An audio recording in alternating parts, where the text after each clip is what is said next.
Buen día a todos. Durante el día de hoy voy a estar hablando sobre las causas de la esquizofrenia infantil.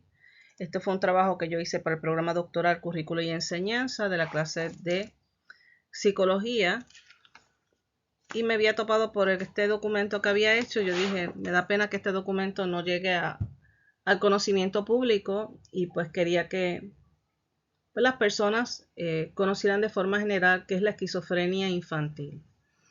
Mi nombre es Lidia Chaparro Varela, soy especialista en aprendizaje y enseñanza y en diseños curriculares. Esta información es con medios educativos, no es para diagnosticar a ninguna persona porque realmente debe ser un psiquiatra y un psicólogo que deben ser las personas que ven los síntomas y son los que pueden hacer la prueba de DSM-3 o 4 para hacer el diagnóstico oficial del joven. Bien, vamos a definir lo que es la esquizofrenia. Bien. Cuando se habla de esquizofrenia, por lo general se visualiza a personas de mediana edad con comportamientos agresivos y paranoicos hacia cualquier persona que se le presente. Nadie se imagina que un niño a tan temprana edad pueda padecer de este trastorno mental. La realidad es que esta enfermedad mental no discrimina por edad, por sexo ni raza. Aunque la ciencia actual ha dado giros vertiginosos en favor de este tipo de paciente de salud mental, cualquier persona puede ser susceptible a padecerla. Todavía se están realizando investigaciones en búsqueda de tratamientos farmacológicos, diseños de programas para enseñar al paciente a lidiar con las ansiedades y formas efectivas de diagnosticar la enfermedad antes de que ésta se vuelva progresiva. La esquizofrenia es diagnosticada comúnmente en la adultez, sin embargo, en los últimos años, los psicólogos y médicos psiquiatras han encontrado que hay un pequeño porcentaje de niños que están padeciendo este trastorno neurológico. Actualmente se conoce la esquizofrenia como un desorden en el desarrollo asociado con las anormalidades en la estructura cerebral y la materia blanca. Esto lo cito de John H. Gilmore del 2010. También Emil Krimlin dice que la demencia precoz es en el que el joven vive enajenado del mundo real.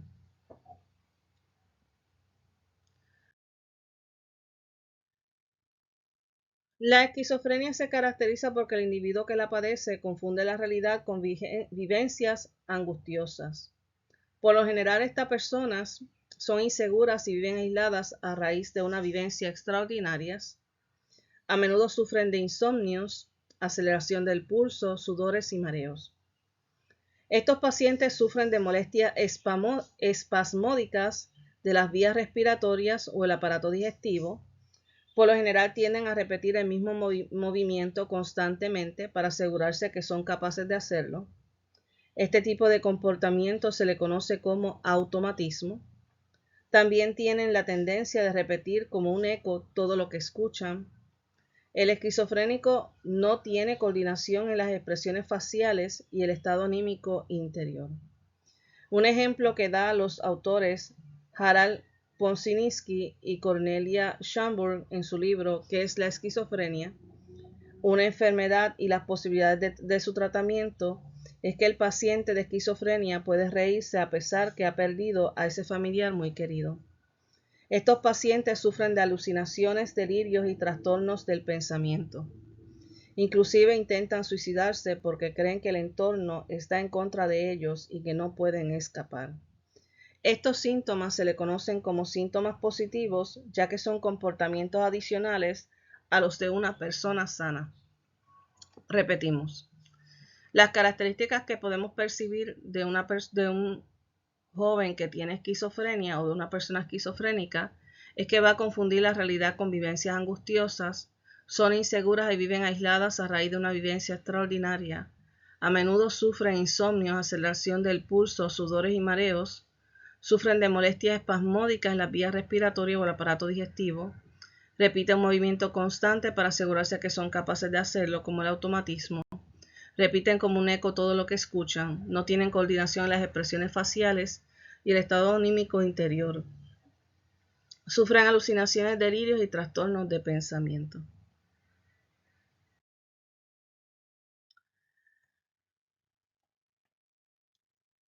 Vamos ahora con los síntomas negativos que se refieren que son exclusivos de ellos. El paciente esquizofrénico pierde la capacidad para llevar a cabo ciertas acciones. El enfermo no se puede concentrar y no puede fijar la atención de forma continua en una tarea determinada. Se distrae fácilmente por las perturbaciones ambientales y es susceptible a estímulos. Estas personas tienen dificultad de ordenar sus pensamientos y ponerlos correctamente en serie. A menudo experimentan cansancio, por lo que tienen la tendencia a quedarse dormidos muchas horas en la mañana e incluso permanecen todo el día en la cama. Ejecutan movimientos lentos en la tarea y muestran poco interés en el ocio. En la vida emocional tienen pobreza en las expresiones de sentimiento. A este tipo de síntomas se le conoce como síntomas negativos por la ausencia de comportamientos que son típicos en las personas sanas.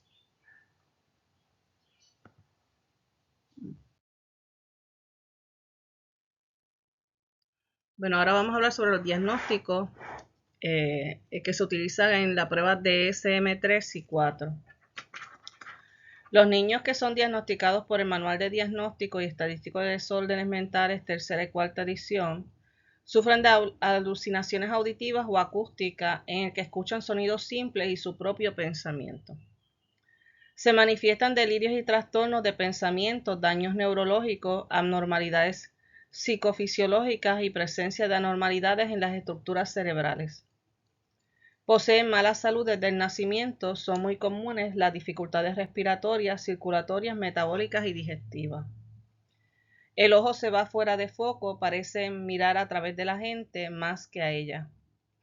Estos niños tienen dificultad en el lenguaje y problemas motores. Eso lo dijo Sanjeev Kumra en el 2008, y arrastran las palabras haciendo que el lenguaje sea monótono y confuso.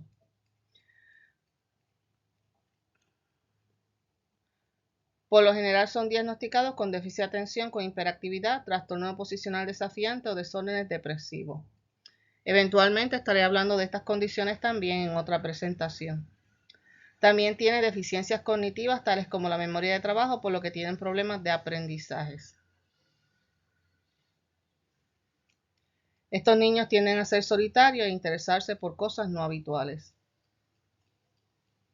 En adición, tienen bajo rendimiento en las escuelas y esta enfermedad se parece a la neurosis, en que las vivencias infantiles juegan un papel detonante en la presencia de la esquizofrenia.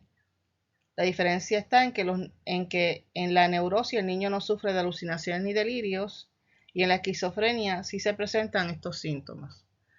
Bueno, para resumir, ¿cuáles son las observaciones, las conductas que se observan en un niño esquizofrénico? Pues mira, sufren alucinaciones auditivas o acústicas. Están escuchando sonidos y usted no escucha absolutamente nada. Pero usted también tiene que tener cuidado que si usted tiene problemas de sordera, usted quizás no escuche los sonidos que esa persona escucha, ¿bien? O sea que usted tiene que verificar que usted no tenga problemas de sordera, ¿verdad? Y que el niño realmente esté escuchando algún sonido que usted no perciba. Pero por lo general, los niños esquizofrénicos alucinan de forma acústica y auditiva. Se manifiesta delirios y trastornos de pensamiento, tienen daños neurológicos, anormalidades psicofisiológicas y presencia de anormalidades en las estructuras cerebrales.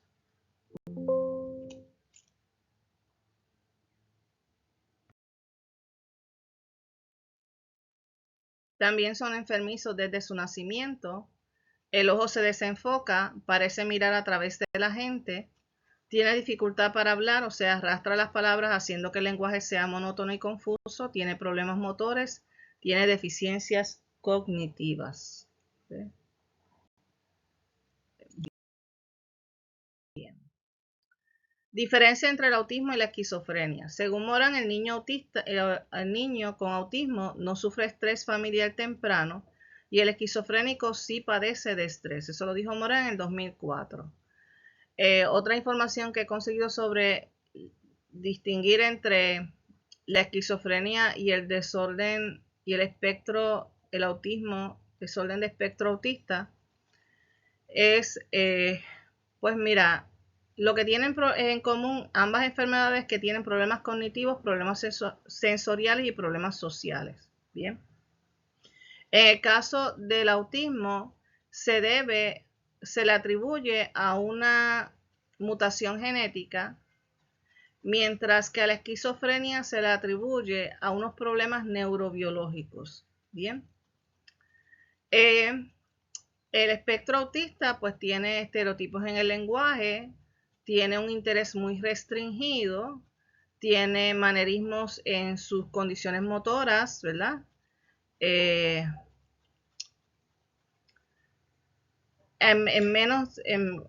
A temprana edad, la edad de más temprano de 5 años, vemos que el nene como que no se relaciona socialmente,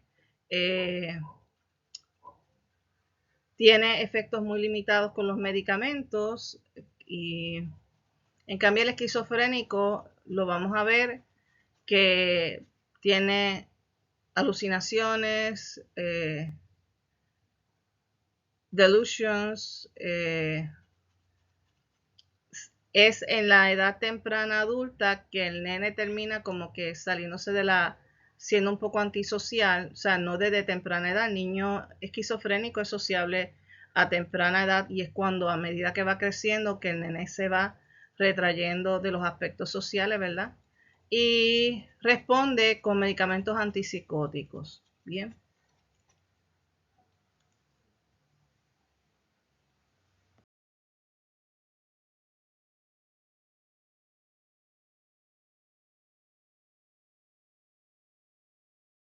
Causa según Emil Kremlin. Según él, es una demencia precoz en el que el joven vive enajenado del mundo real. Se le atribuye a una anormalidad o desorden del sistema nervioso que hace a la persona más vulnerable a padecer este tipo de trastornos mentales, caracterizado por la persona tener un estado de ánimo delirante que hace que el individuo se sienta angustioso, inseguro y abatido hasta el extremo de un desvalimiento. Dice que el paciente de esquizofrenia experimenta en su vida que su vida es una situación sin salida, y otros investigadores atribuyen la enfermedad a un desorden producto de una ansiedad social que causa trastornos nerviosos en el paciente.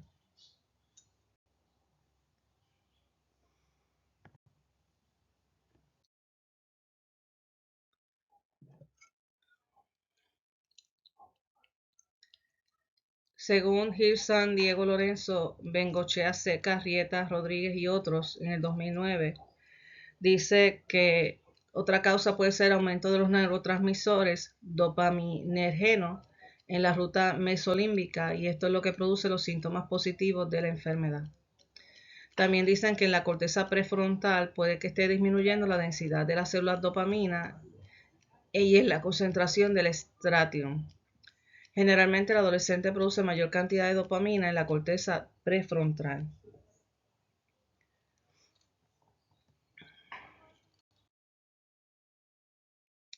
Los descubrimientos de John H. Gilmore dice que la esquizofrenia infantil está asociada a unas anormalidades en la estructura cerebral, tales como vínculos laterales más grandes de lo normal, bajo volumen de materia gris, poco volumen de hipocampus y anormalidad en la materia blanca del cerebro, tales como desmaduración.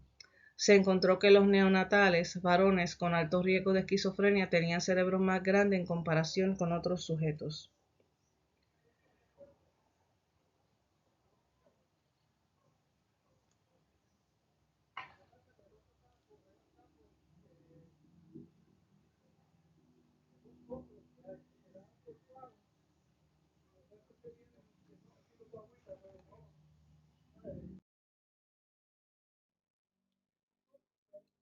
Los descubrimientos de Randall Ross, Brandy Wagner y Sharile Halen y Servet del 2008 encontraron que hay una predisposición genética en los hijos de padres con esquizofrenia de tener déficit en su memoria de trabajo, y que el niño no nace no nace con un cerebro deteriorado, sino que se atrofia a medida que se desarrolla, haciendo que cambie su comportamiento.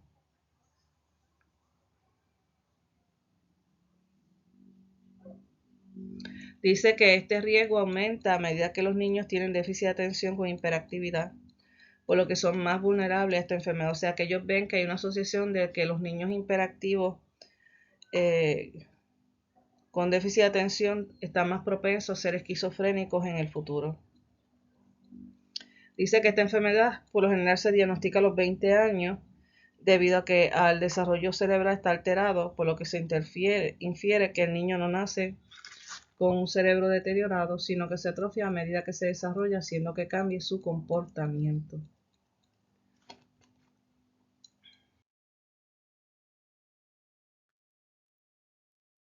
Bueno, en el descubrimiento de Rauschenberg, Casby, Harrington, Holtz, Keefe, Murray, Fulton y Motif del 2010, que fue creo que un estudio de como de 30 años, ellos encontraron que los niños que desarrollaron esquizofrenia presentaban deficiencia en el desarrollo cognitivo, en el área de razonamiento, conceptualización y verbal. También encontraron que el crecimiento de estos niños es lento en comparación con los que no padecen de la enfermedad, que tienen problemas con los verbos y con la memoria de trabajo. Eso se refiere a que ellos, el problema de memorizar es bien difícil para ellos, ¿bien? Casi siempre están más rezagados que otros compañeros en su clase. También cuando le hicieron las pruebas de IQ, encontraron que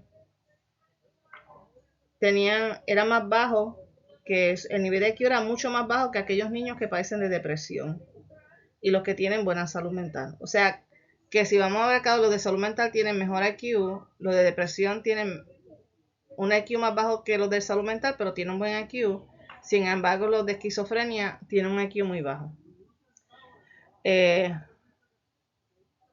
Entonces, a pesar de los resultados del estudio, los investigadores entienden que las pruebas de IQ es un factor de riesgo para documentar los cambios de la función cerebral, o sea que no es muy fiable, aunque el estudio presentó clara evidencia de la diferencia de IQ en los pacientes de esquizofrenia y los que sufren de depresión. Ellos visualizan que se debe buscar otros mecanismos patogénicos para diferenciar entre ambos padecimientos. O sea, que había que buscar hacer unas pruebas que fueran mucho más específicas para poder distinguir entre lo que era un niño depresivo a lo que era un niño esquizofrénico.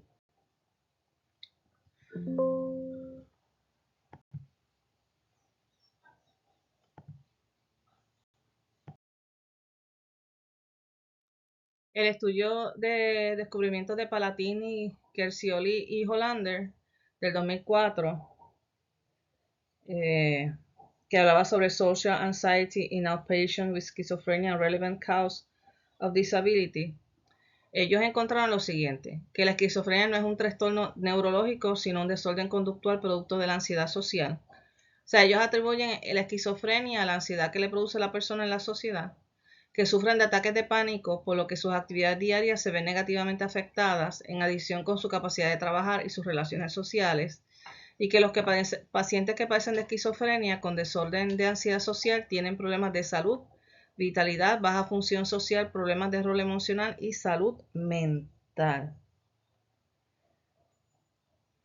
Tienen baja puntuación en las pruebas de diagnóstico de salud mental. A través de la prueba de Liebowitz Social Anxiety encontraron que era efectiva para diagnosticar desórdenes de ansiedad social y diferenciar entre síntomas de comportamiento retraído. En los descubrimientos de Ponzinski y Schomburg, que fue del 1998, hay tres postulados importantes y el primero es que la esquizofrenia se produce porque hay vulnerabilidad psíquica que está determinada por condiciones hereditarias. También hay mucha carga de estrés o carga emocional, lleva al niño a delirar y alucinar, y que ellos creen que los trastornos metabólicos debido a sustancias nuevas en el cerebro es el causante de esta enfermedad en los niños. O sea, que ellos lo atribuyen a que la mala alimentación de la madre o aquellas sustancias que están tomando las madres como medicamentos y eso pueden ser las posibles causas de que estos niños nazcan con esquizofrenia. Bien.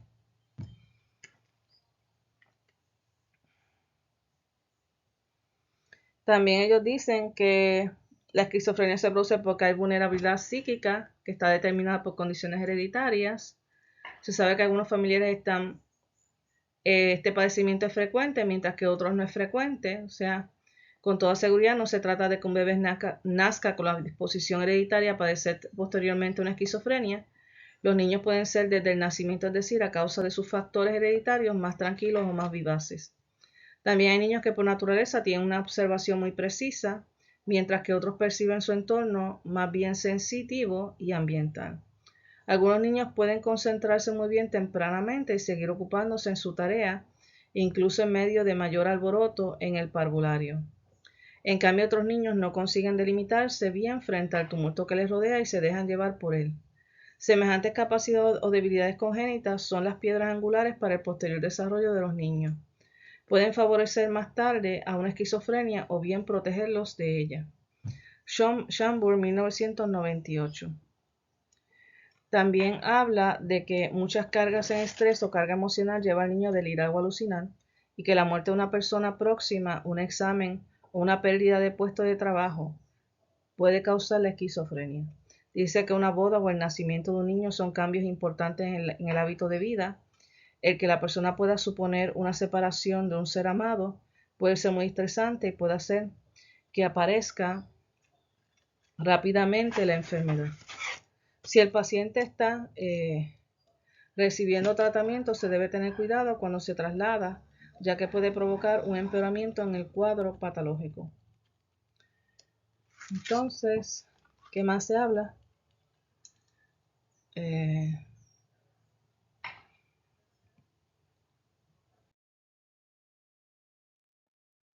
Antes de comenzar, dice que en el libro de ¿Qué esquizofrenia? Una enfermedad y las posibilidades de su tratamiento, Posiniski y Schomburg encontraron que los niños de padres esquizofrénicos padecían con mayor frecuencia la enfermedad por trastornos metabólicos congénitos, incluso cuando eran separados de sus padres justo después de nacer.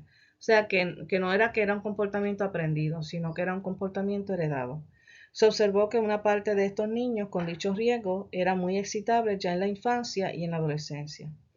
Los niños con lesiones cerebrales leves o a causa de la falta de oxígeno durante el parto mostraron igualmente los siguientes trastornos en la elaboración de informaciones.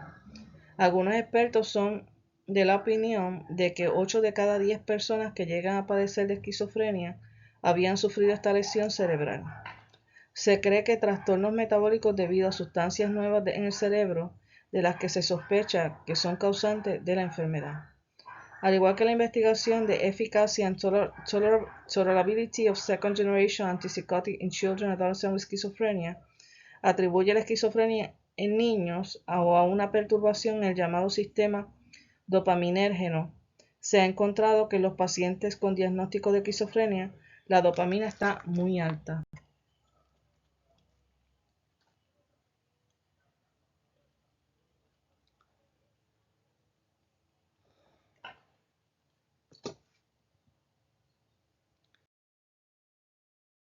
Problemas con el diagnóstico de la esquizofrenia a edad temprana.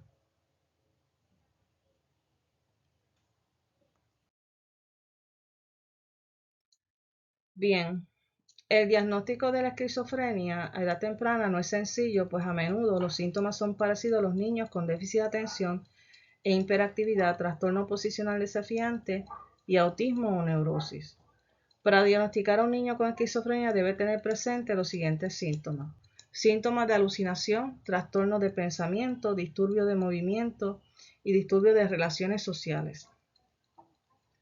La mayoría de los diagnósticos se basan en el uso de pruebas DSM-3 y 4, que es la que utilizan los psiquiatras para identificar a aquellos niños que son más vulnerables o padecen de esquizofrenia.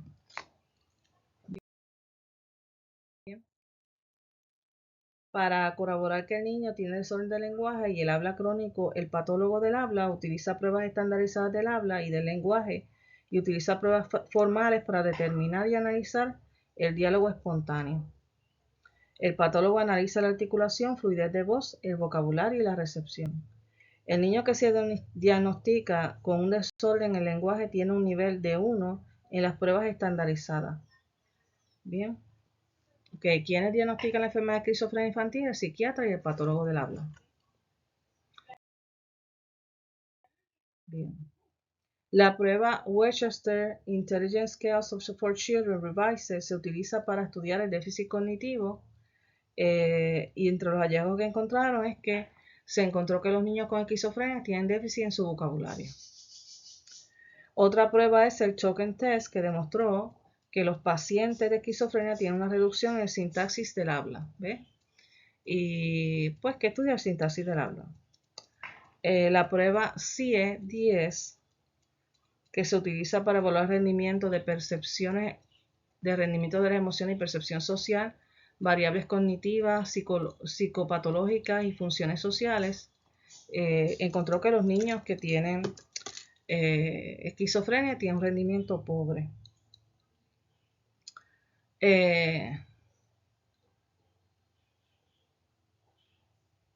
La cognición social es un conjunto de operaciones mentales en el cual subyacen interacciones sociales e incluyen procesos de percepción, interpretación, generación de respuestas cuando la persona se enfrenta a intenciones, disposiciones y comportamientos de otras personas. Uno de los síntomas característicos de la esquizofrenia es la ansiedad que le produce la sociedad. ¿Ves? Y ahí se utiliza la prueba Levois Social Anxiety.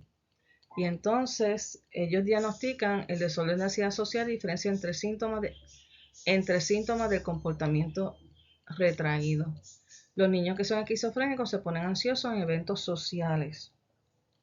Esto lo dijo Stefano Palantini en 2004. También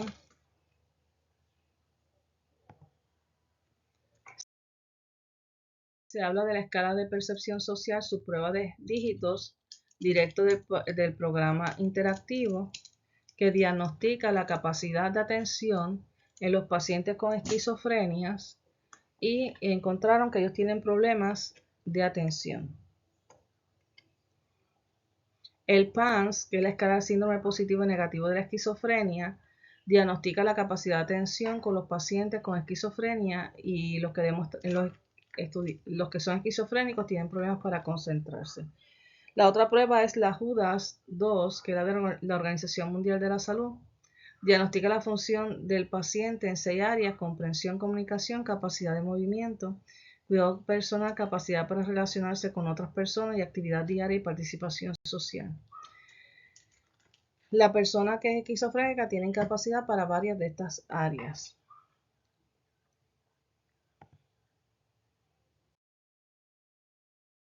Ahora vamos a hablar de los tratamientos.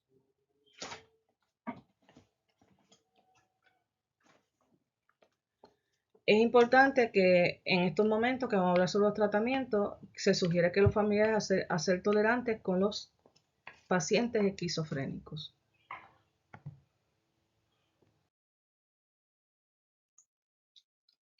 De las sugerencias que tenemos es que sea tolerante con el paciente de esquizofrenia, no le quite responsabilidad en el hogar, sino que deje escoger las tareas que desea en el hogar y los realice.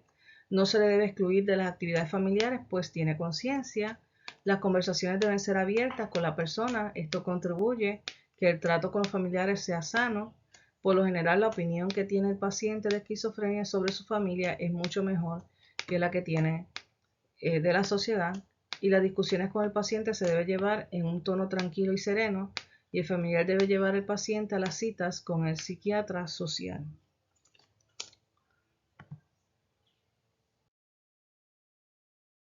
¿Qué son las recomendaciones para niños con tendencia de esquizofrenia congénita? Pues se recomienda que se coloque a su lado cuando están realizando las tareas para evitar que el niño se distraiga. Disminuye las distracciones tales como juguetes, televisores y radio, etc. Disminuye el tiempo que el niño está frente al televisor y en dicho y hecho de paso que esté frente al videojuego.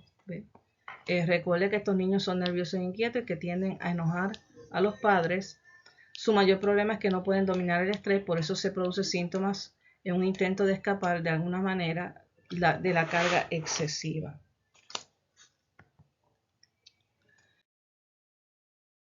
Vamos a hablar de los métodos farmacológicos. El médico puede utilizar métodos farmacológicos o terapias psicológicas que permiten disminuir los síntomas positivos y negativos de la esquizofrenia. Un método para tratar este desequilibrio es a través de medicamentos del grupo de los neurolépticos, la droga LSD, mescalina, las anfetaminas. provoca un aumento del nivel de dopamina en el cerebro, causando estadios parecidos a la esquizofrenia, aunque la desaparición del efecto de estas drogas también desaparecen generalmente los síntomas. En cuanto a los tratamientos con medicamentos para adolescentes y niños, por lo general se excluye de este método por ser los tratamientos antipsicóticos, por tener efectos secundarios adversos a la salud del niño y adolescente. Se ha hecho investigaciones con aripiprazole 2 veces al día de 10 a 30 miligramos por 6 semanas. Se encontró que estos medicamentos, los efectos de los síntomas negativos se hacían menos pronunciados. Los efectos del medicamento a los que tomaron fue acaticia, síntomas extrapiramidal, somnolencia, temblor y aumento de peso. Se encontró que aripiprazole reduce los síntomas de esquizofrenia en niños y adolescentes. En el estudio de eficacia en Tolerability Second Generation Antipsychotics in Children and Adolescents with Schizophrenia se comparan distintos tipos de medicamentos antipsicóticos y se encontró que aripiprazole es el que menos causa que aumente de peso en adolescente. El medicamento clozapine se utiliza como medicamento antipsicótico, pero tiene el efecto secundario que puede causar diabetes en los adolescentes. Estos medicamentos se caracterizan por bloquear la dopamina en el cerebro. Medicamentos tales como loxapine, tioxilén, haloperidol, clozapine, risperidone, aripiprazole y olanzapine se compararon la efectividad de los pacientes esquizofrénicos y los efectos adversos. Dice que el medicamento que más efectos adversos causó fue risperidone, clozapine y olanzapine, que causó un aumento de alrededor de 4 kilogramos de peso. El tratamiento risperidone que se usa para los niños está asociado con galactorrea, un aumento en apetito, problemas metabólicos y estatohepatitis. Todos estos medicamentos causan somnolencia y temblor en el cuerpo. El tratamiento con fármacos para niños esquizofrénicos se trabaja por etapas. La mayoría de estos medicamentos producen diabetes tipo 2, resistencia a insulina. Se sugiere que para que el niño siga funcionando en la escuela, se debe establecer dosis fijas de medicamento por un periodo de 30 días e incluirlos en tratamientos psicosociales para mejorar la retención y el aprendizaje.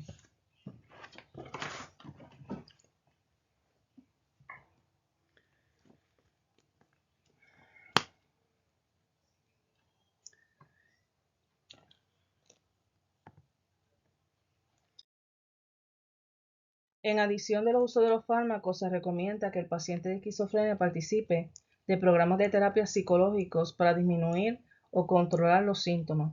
Un tratamiento que menciona el artículo Eficacia and Social Cognition Training Program for Schizophrenic Patients, a Pilot Study, para mejorar el comportamiento social es la integración de la terapia psicológica, desarrollado por Robert Brenner, Hodder y Kensil, que divide el programa en 5 subprogramas en orden jerárquico: diferenciación cognitiva, percepción social, comunicación verbal, habilidades sociales y solución de problemas.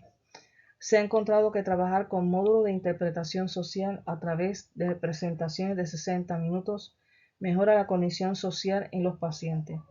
El programa de adiestramiento de la cognición social SCTP busca trabajar con el paciente en reconocimiento de las emociones y la percepción social en 2 fases. Este programa utiliza un programa de reconocimiento de emociones en el rostro a través de un programa computadorizado. Se utiliza la escala de percepción social, en la cual utiliza la fotografía para recolectar información, interpreta información y colocar un título en la foto.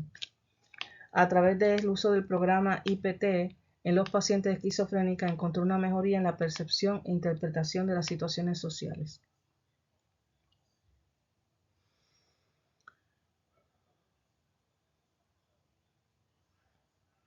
El Dr. Stefano Palatin, en su artículo Social Anxiety in Outpatient with Schizophrenia, a Relevant Cause of Disability, asegura que la sociedad social es un síntoma común en la esquizofrenia y que esto implica la necesidad de utilizar terapias psicológicas en conjunto con la terapia farmacológica.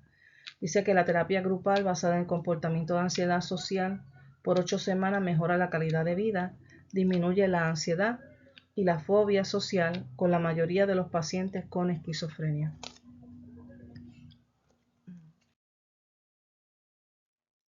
Antes de llegar a la conclusión, voy a hacer un breve recuento de lo que se ha leído.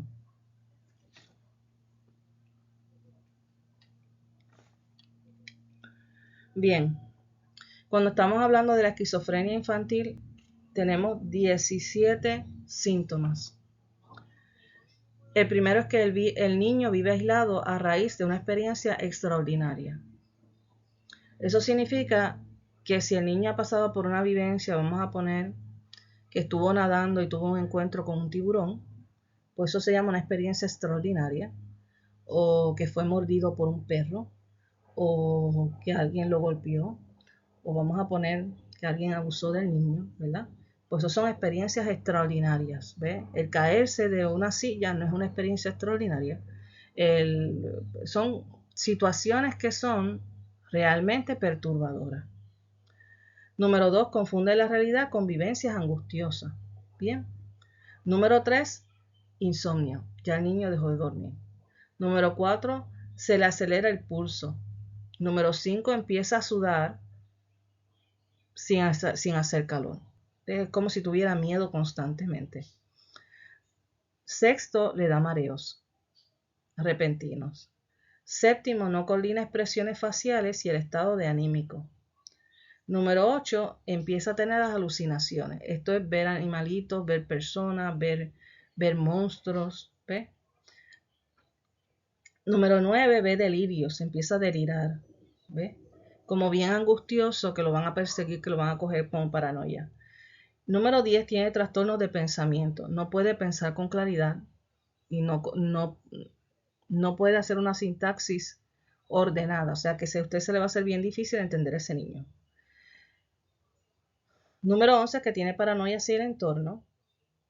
Tiene movimientos lentos, como si estuviera paralizado. Empieza a tener problemas de salud como problemas respiratorios, dolor del estómago, dolores de cabeza. Sus ojos se van fuera de foco. Es como si tiene los ojos, tú piensas que te está mirando, no te está mirando y está en otro mundo. ¿Ves?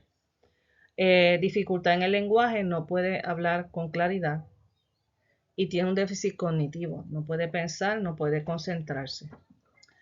La otra parte importante son las causas. ¿Ves?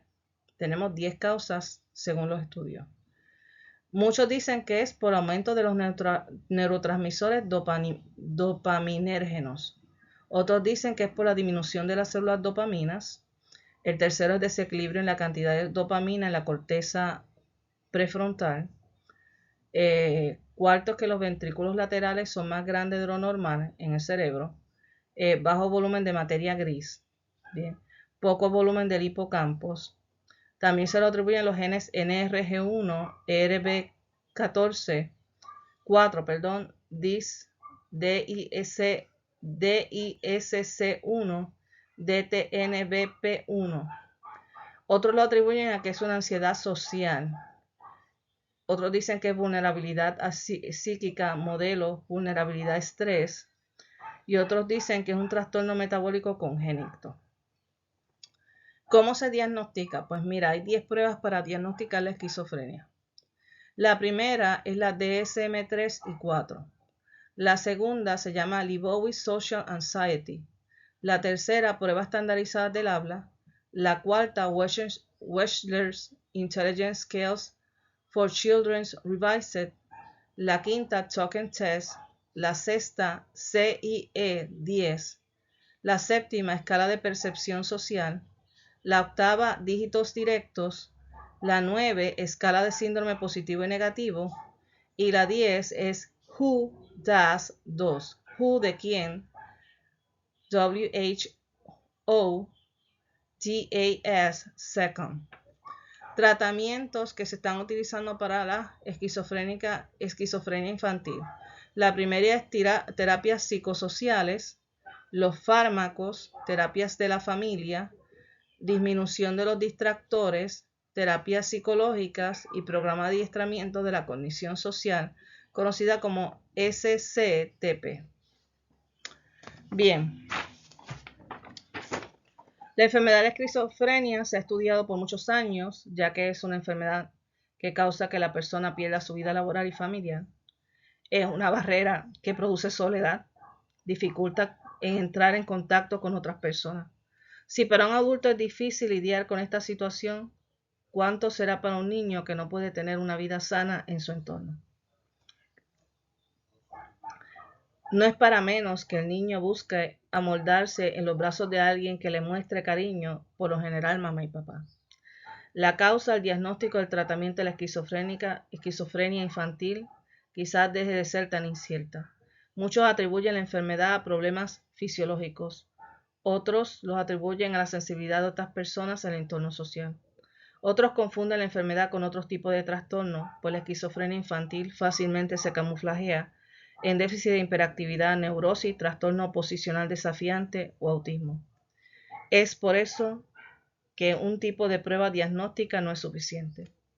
Tratamientos hay múltiples, pero si nos ponemos en el lugar de los padres, ¿cómo enfrentarán ellos la situación de ver a su hijo con medicamentos que causan que ellos estén somnolientos e inactivos? ¿Cómo enfrentar la eterna preocupación qué será de mi hijo si yo me voy? La labor de todos estos científicos es encomiable, pues buscan tratamientos que sea efectivo y que mejore la calidad de vida de cada persona que padece de esquizofrenia. Ahora nos toca a los educadores, los padres, los familiares, utilizar nuestros sentidos para detectar aquellos comportamientos que encontremos que no es común en todos los niños o personas. Estas son las referencias de esta presentación. Espero que sea de gran ayuda para ustedes. El objetivo de esta presentación siempre fue educar, concientizar y pues que usted busque ayuda de psiquiatras, psicólogos y patólogos del habla antes de ponerle un sello a una persona como esquizofrénico infantil, ¿verdad? La realidad es que la esquizofrenia infantil es bien poco común y ocurre de 1 cada 5.000 niños. Que tengan muy buen día.